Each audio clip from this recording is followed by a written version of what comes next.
Hi friends, it's Shuba. Welcome back to my channel. This is such a long overdue video for me. I got back from India 3 days ago, and today we're going to talk about all of the books that I read in the month of October, which happened such a long time ago. I don't remember a lot of the books that I read, but I'm going to do my best job to give you my review and thoughts and rating if I can remember. In the month of October, I read 10 books total. 2 of those books that I read in October were 5-star reads, and then there was one book which I honestly wish that I had never read. Let's talk about them. The first book that I want to talk about is One Dark Window by Rachel Gillig. This is the first book in the Shepherd King duology. I ended up reading this book with Chelsea as a buddy read. Chelsea is libraries and lattes. I really loved this story. I can honestly say that I waited way too long, but also October was the perfect time for me to read the story. The premise was so unique and different than any other fantasy romantasy that I had read before. This is about a girl named Elspeth. She lives in this town called Blunder, and Blunder is filled with this weird mist that is kind of contagious, and you shouldn't go near it. If somebody is infected by this mist, they're considered as dangerous and they are essentially killed off.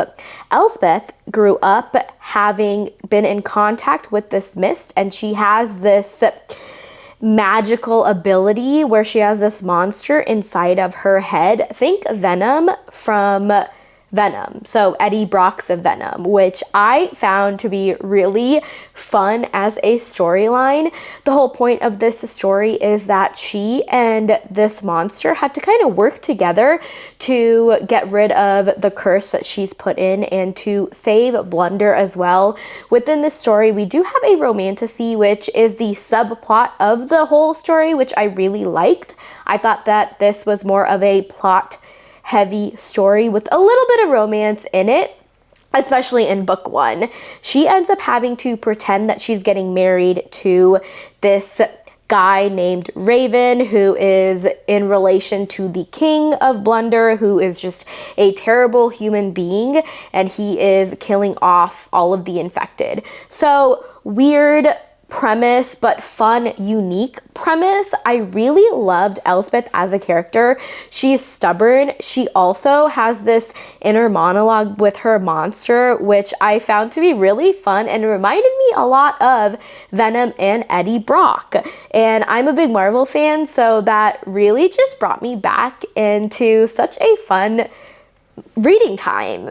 Essentially, I also really liked the magic system in this story. This magic system revolves around these tarot cards, and each card has a specific characteristic and magical ability, and people can collect these cards and use them. And I thought that the magic system was very different than what I've read previously. I don't think I've read any other magical story that has tarot cards as a magic system, so I really love that aspect of it. This book was really fast-paced, it was easy to read, and I think that if you are trying to get into fantasy or romantasy, I think this would be a perfect pick. It's dark, it has gothic vibes, it's not too scary either, and the romance is a little bit on the lighter side, so if you're more of a fantasy guy or gal, then this would be a really good pick. I am so glad that I buddy read this, and I can't wait to pick up the sequel, which I do have somewhere on my shelf. The Night House by Jo Nesbo. This is the epitome of unreliable narrator of a story, and if you like unreliable narrators, then this book is for you. I was gifted this book by Vintage Books, and I went into it with zero expectations. I knew nothing about Jo Nesbo's writing style, and after looking into him a little bit more, apparently he's like up there with Stephen King. People love his horror stories, and I can see why.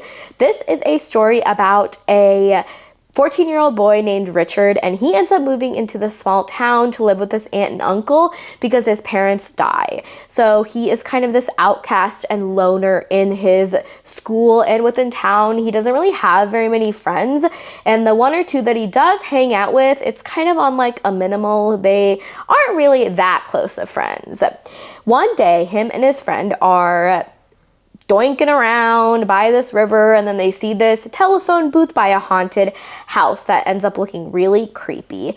They go to this telephone booth, and what ends up happening is that the phone rings, and his friend gets sucked into the phone booth. And when I say that Joe Nesbo is descriptive with his writing style, I am not kidding. It was so detailed and gory and gross, but I kind of loved it. I don't know, I'm a sucker for horror stories and I can deal with gore, so that's something to look out for if you cannot.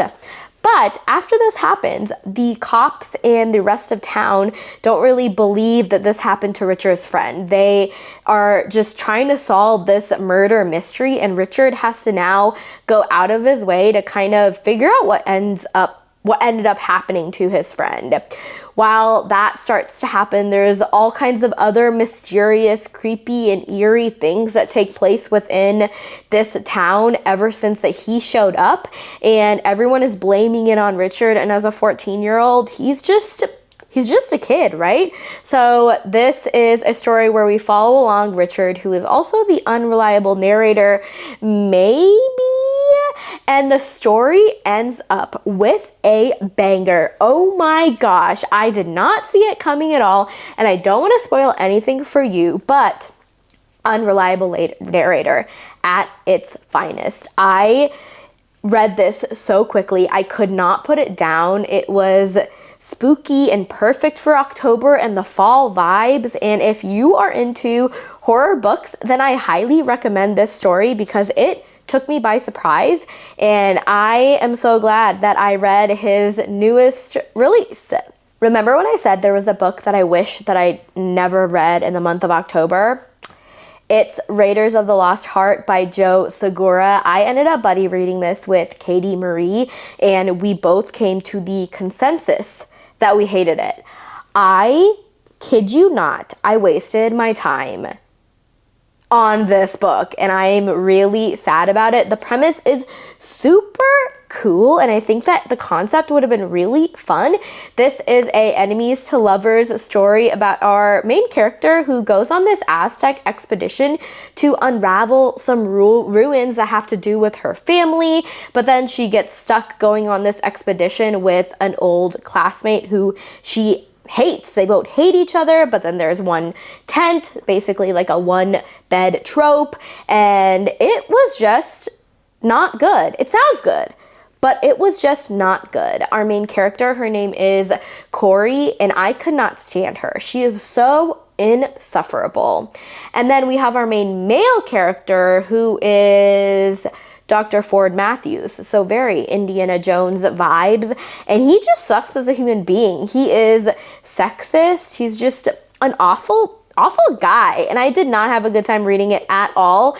So unfortunately, I'm not going to talk about this anymore, but I do not recommend this story. Unfortunately, there is a sequel coming out.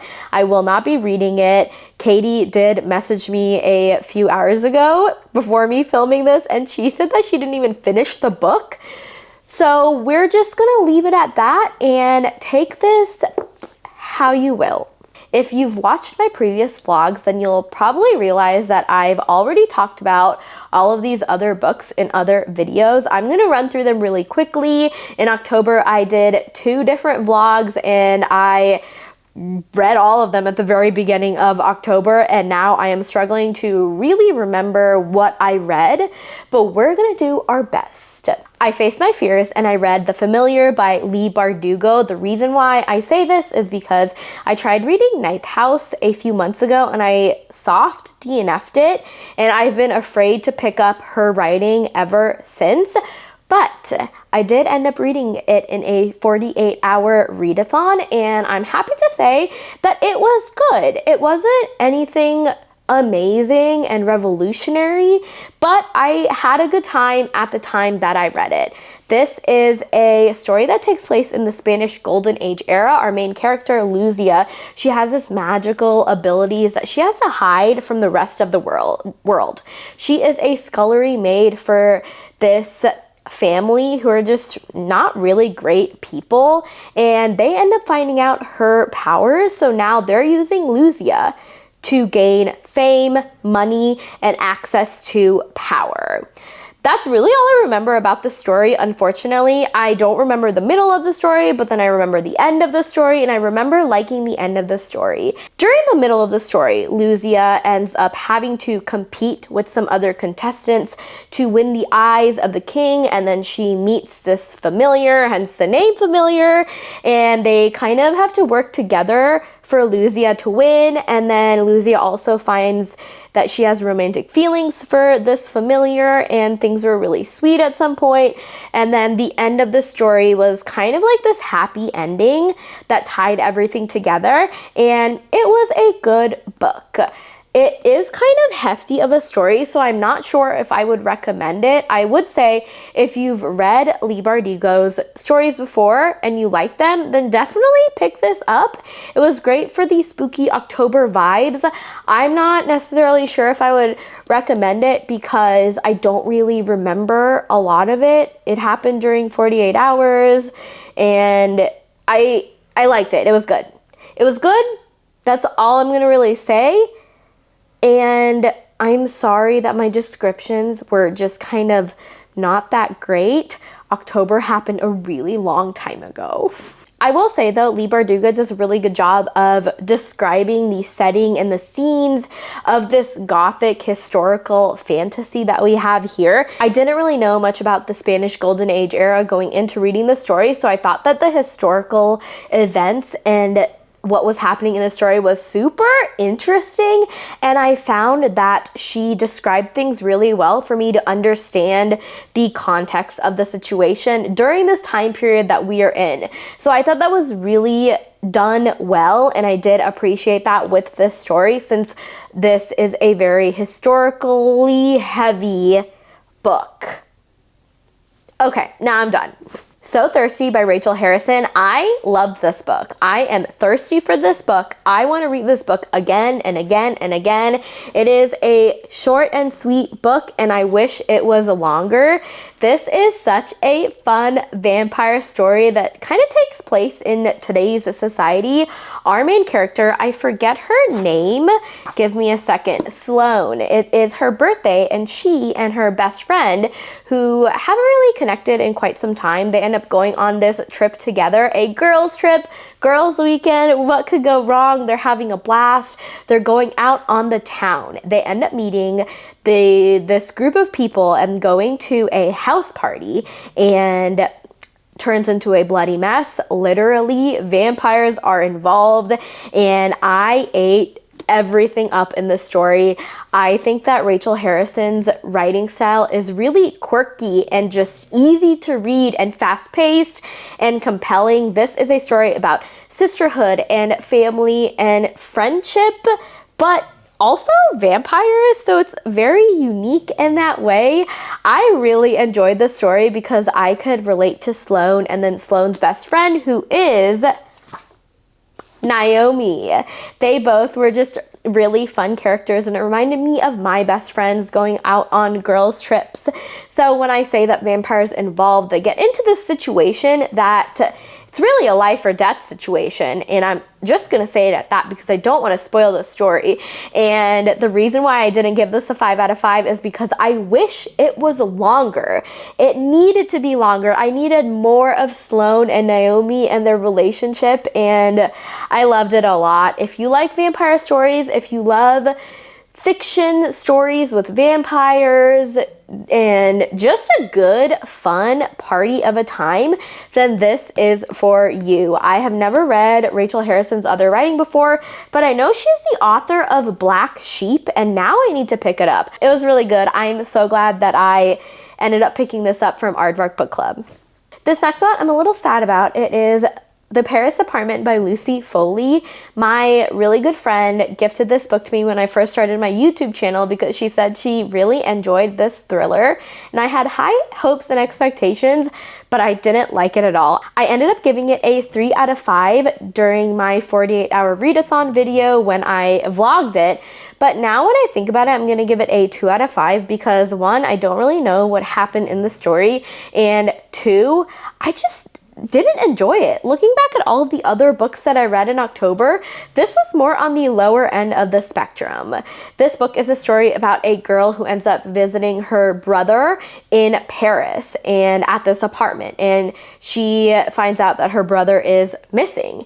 And now this is a story about who done it, where is this girl's brother, and it involves the different tenants in this apartment complex. The back is even very vague of the story. It says, meet the residents of number 12 Rue d'Amance, a beautiful old apartment building in the city of light. The socialite, the nice guy, the alcoholic, the girl on the verge, the concierge. Everyone's a neighbor, but everyone is a suspect. The back sounds vague, but also interesting. I wanted to enjoy it, but I ended up really just not liking it. I will say that there were a lot of multiple point of views within this story, and I listened to the audiobook, and I'm glad that I listened to the audiobook because there were a lot of points of views for me to kind of keep track of what was going on. But ultimately, this book just didn't hit for me, and I honestly am not sure if I'm going to try Lucy Foley ever again. I feel like there's other thriller authors that I like more, such as Grady Hendrix and Lisa Jewell, and then this one book that I just read that I can't think of, Jason Rekulik. I'm pretty sure. I just read one of his books, Hidden Pictures, in November, and I really liked it. So, short end of the stick, that's okay. I am still glad that I gave it a chance, and I don't think I'm going to recommend it. I gave it a 2 out of 5, 2.5 out of 5, so I do not recommend this book. There's better books out there.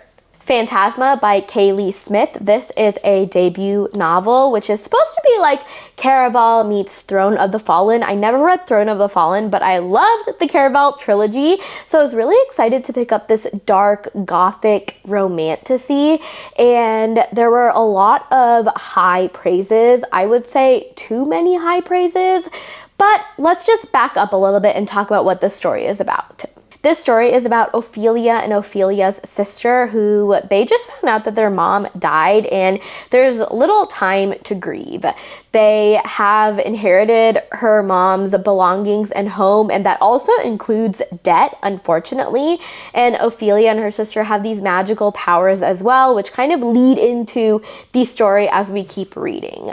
So due to this death, Ophelia's sister decides to be a part of Phantasma, this competition where you compete and you either come out alive or not. Very similar to Caraval, and I was a little bit nervous about this fact because Caraval has such a sweet place in my heart as a YA fantasy, and I was a little nervous that Phantasma was gonna copy it a little bit too much.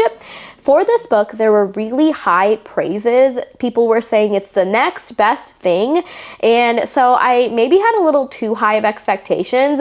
Taking it back a little bit though, the more I think about it, I had a really fun time reading this story. Within Phantasma, there's different supernatural beings, which really intrigued me because I love magic, I love ghosts and paranormal beings and supernatural things, so I thought that aspect of the story and the competition was very unique, and I did enjoy that. I thought that the competitions within the story were really brutal and really tough, which added to the element of eeriness and added to the element of phantasma in general.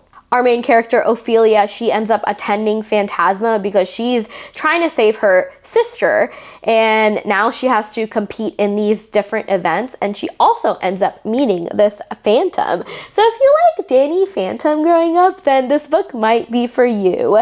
This was overall just a really good time. I don't think that the writing style was anything amazing and prolific, but it was a fun book, and I'm glad that I read it. The more that I think about it, I do enjoy reading this book, and I probably will read the sequel. I just don't think that it was as amazing as people made it to be, but also reading is subjective, so as long as I had fun, that's the most important part. So I will say I do recommend this story if you like gothic romantasies and just a competition-based story and want to have a good time, then this book is for you. I feel like I'm fighting sunlight right now. I'm gonna hurry up with these last few books before it gets so dark. Love Interest by Clare Gilmore. I absolutely love Clare Gilmore. I read The Perfect Fit a few months ago. I received it as an ARC.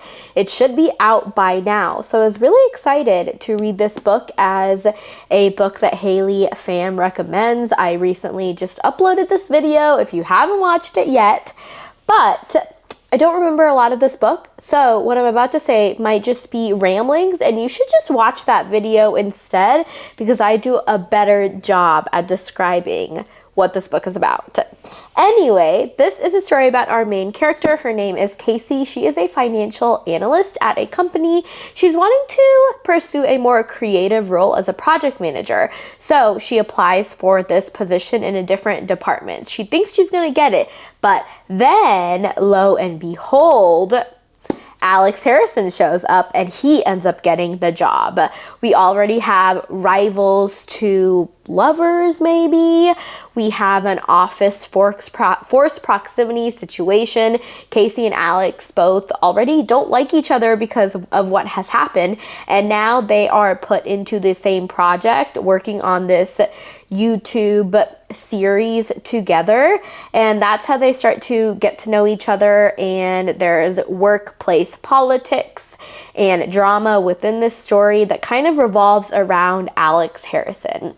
I personally could not care for the workplace politics. I didn't find it relatable to me. I didn't care for it. I was really just there to read more about Casey and Alex as individuals, but also them getting to know each other. And that's what I really appreciated about this story. I also will say that I liked that this story centered around a YouTube video series as well, considering, well, I have a YouTube channel. So that was really fun to read about. I wouldn't say that I loved this book. Looking back, I did give it a 3 out of 5 stars, and I still hold that rating. It was slow to start for me, but then as I kept reading, it was more fun and lighthearted, and I giggled a little bit and I enjoyed it a little bit more, but not my favorite contemporary romance. I will recommend this story, and I recommend The Perfect Fit more than this book. But Clare Gilmore is a newer author, and I think that everyone should give her a shot because it was fun and I like her as an author. These last 2 books that I'm going to talk about are the 2 books that I gave 5 stars. I loved them so much, and I am so glad that I read them. I keep thinking about these 2 stories. The first one being 7 Days in June by Tia Williams. I loved A Love Song for Ricky Wilde, and that is her newest release. And after reading that book, I already knew that 7 Days in June was a book that I had to pick up, and I'm so glad that Mick chose this book for my vlog that I had filmed, because automatic 5 out of 5. I'm thinking about the story constantly, and I loved the contemporary romance of it. This story takes place in New York City. We have our main character, Ava. She is a erotic romance author, and she's quite famous for this series that she started. We also have our other main male character. This story takes place in New York City, and our main female character, her name is Ava. She is a well-known erotic romance author. She is very well known for this series and set of characters that she has created. On the other hand, our main male character, his name is Shane. He is known for his literary fiction novels that he creates as well, and so we have this battle of 2 genres, so to speak. What's really fun and catchy about this story is that Ava, her characters, are based off of Shane.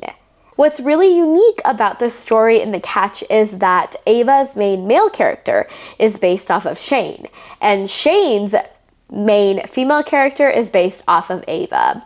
They met each other in high school and had the best 7 days of their lives, and they kind of drifted apart, but they haven't stopped thinking about each other. And then at this book convention talk, they end up running into each other, and turns out this is a second chance romance where love cannot be broken.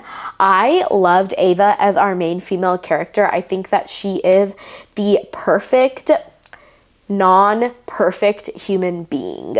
I think that she goes through so many struggles of just being a mother, a female, a Black woman, and the societal constructs that she deals with and faces with. T.L. Williams does such a good job writing her character and bringing her to life. Shane, on the other hand, is a really good compliment for Ava as well. Ava is such a quirky character, and I use that word a lot, but I think that it just describes really fun individuals that have a lot of substance to them, and that's what I saw in Ava. Ava is a mother to a daughter who I forget what her name is, but I loved their relationship. It reminded me a lot of Lorelai Gilmore and Rory Gilmore, and I'm a big fan of Gilmore Girls. I watch it every year. I really love the romance between Ava and Shane because we not only go back in time and we relive how they met, but also we are rekindling their love in this present day New York setting, and it was such a well-written story. 5 out of 5. I can't scream it enough. I loved 7 Days in June, and I highly recommend it to anybody.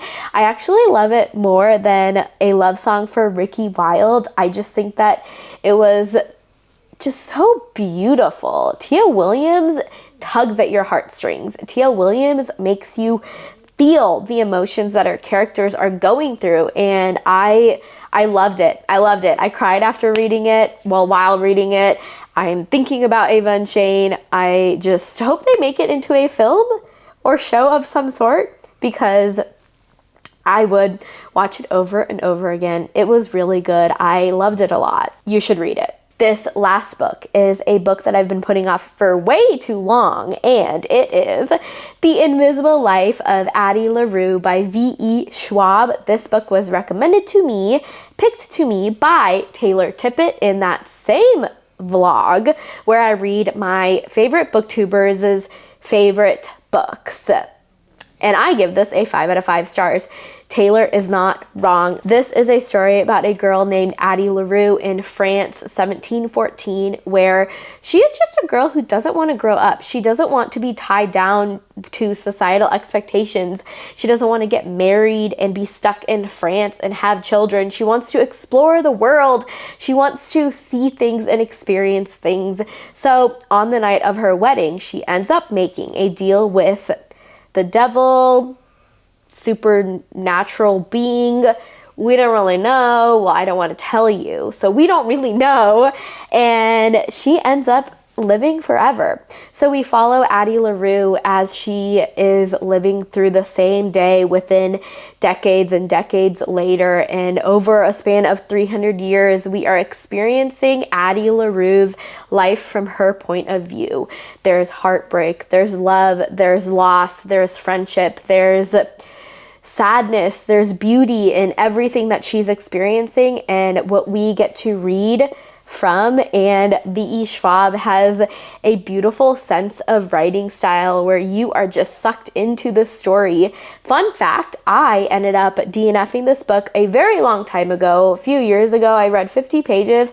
I thought it was very boring, and I understand that a lot of people put this book down because they think it's really slow. I think you have to go into that mindset of knowing that it's a little bit more of a slower paced, character-driven story, and once you get that, you will be sucked in. I think that reading it now, I had such a better experience, obviously, because I kind of know what I was getting myself into. This is a story that just is beautiful, and I also love the historical elements to the story as well, since we do start in France of 1714, and then Addie LaRue makes her way across the waters to New York, and as the years go by, life is changing and happening in the political context of it all, and just how women are treated and everything that she goes through. It's all in this book. There's nothing else I can really say about it, because I think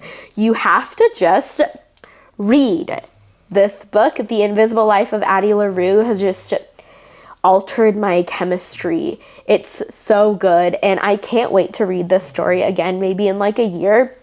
I highlighted so much of it. There's so many beautiful quotes in this story. There's just something so sweet about wanting to live life, and there's this romantic aspect to this story where she meets this boy at a bookstore, and it's just so sweet because we all love books. If you're on this channel, you love to read and you love books, and I love any story that is centered around a bookstore and books, and the weaving of books into this story is just really unique in that sense, and I really liked it. I really enjoyed Addie LaRue as a character. She is stubborn. She is very much a person who will not take no for an answer. She wants to find love. She wants her happily ever after, but she also wants to live life, and she's not going to just succumb to these societal expectations. And that's what I really liked about Addie LaRue as a character. I think everyone should be a little bit more like that. The key takeaway that I took from this book is that you need to start living. You need to live your life however that may be, and however that's going to make you the happiest. You need to do it because life is really short. And I know that's kind of ironic because Addie LaRue is living forever, but life is really short and you just need to live. I loved it. I recommend. Favorite book, one of my favorite books of the year. It was so good. Thank you, Taylor. Woof. Those are all of the books that I read in the month of October. If you stuck around until the end, thank you. I hope that was fun. It was nice to look back at all of the books that I read and kind of adjust my ratings based on if I liked them or not, because October feels like such a long time ago. We're already midway through November, and with that, I'm going to end this video. Thank you so much for watching, and I will see you in another video next week. Bye.